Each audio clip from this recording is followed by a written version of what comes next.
Good evening and welcome to the question of the day. I'm your host, Tony Roberts, and this is the show where all voices and opinions matter.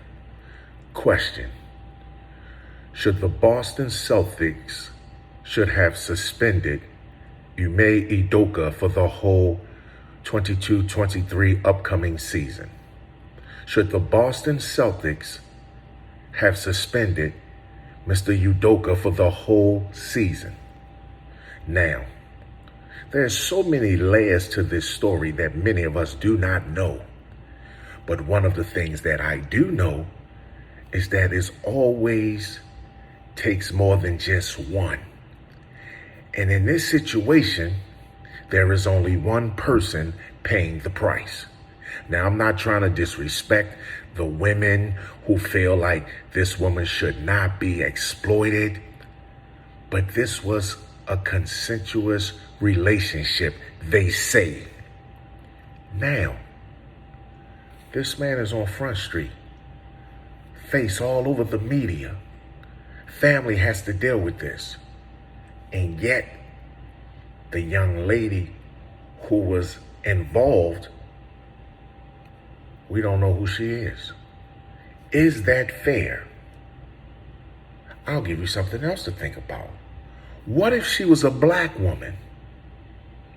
Would we still not know who she was?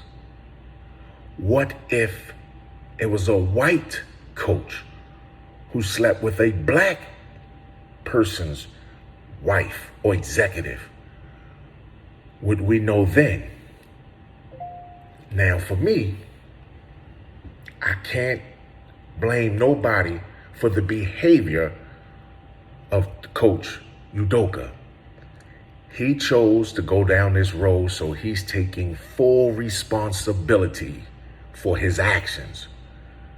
But again, what I do not understand is how is it that he's the only person held accountable? Because when you work within an organization and there are guidelines, it is no way to hold one person responsible and not the other party involved. And we don't think this is racially motivated. We are talking about Boston. Let's not pretend like Boston is not known for its racism.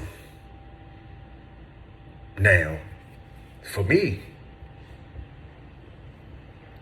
what is Boston trying to hide?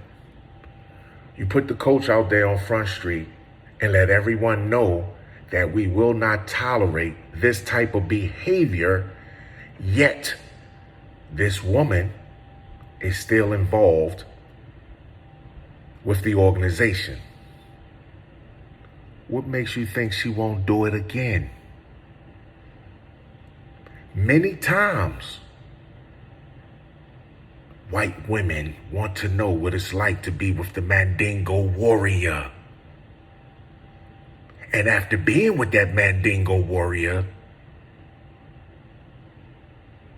you know the saying, once you go black, you never go back. So all I'm saying is that she needs to be held accountable for her actions as well, because it takes two to tango.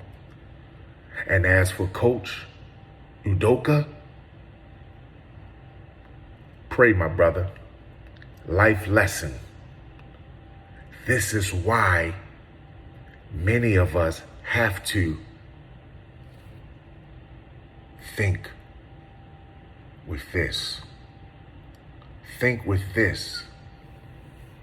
Imagine what Mr. Udoka family is going through. His children, his family, and yet the other party involved, all we can do is speculate. Is that fair? I don't know how those women on ESPN tried to attack Stephen A. Smith Kendrick Perkins or anybody else for telling it like it is. Let one of y'all sleep with somebody and see if they don't paster your face over the news. See if they give you the same type of quietness or protection and not put you on Front Street.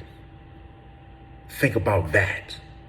Because if you really believe this is not about black and white, then I guess you'll learn the hard way, like many of our people who thought that racism didn't exist.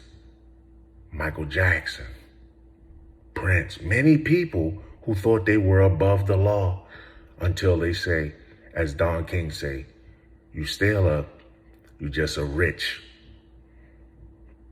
So again, there is no win-win in this situation. This man is being humiliated. He lost his job. He might lose his family. His son has to deal with this. And again, the young lady goes untouched.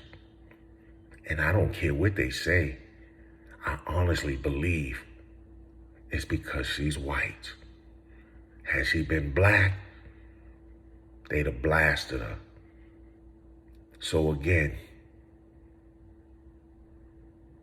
wake up, open your eyes. One person pays the price and not the other? What else could it be? Because again, these are Boston guidelines.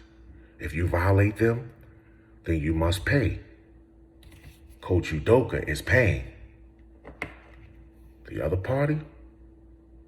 What is it about her that she's able to stay a mystery?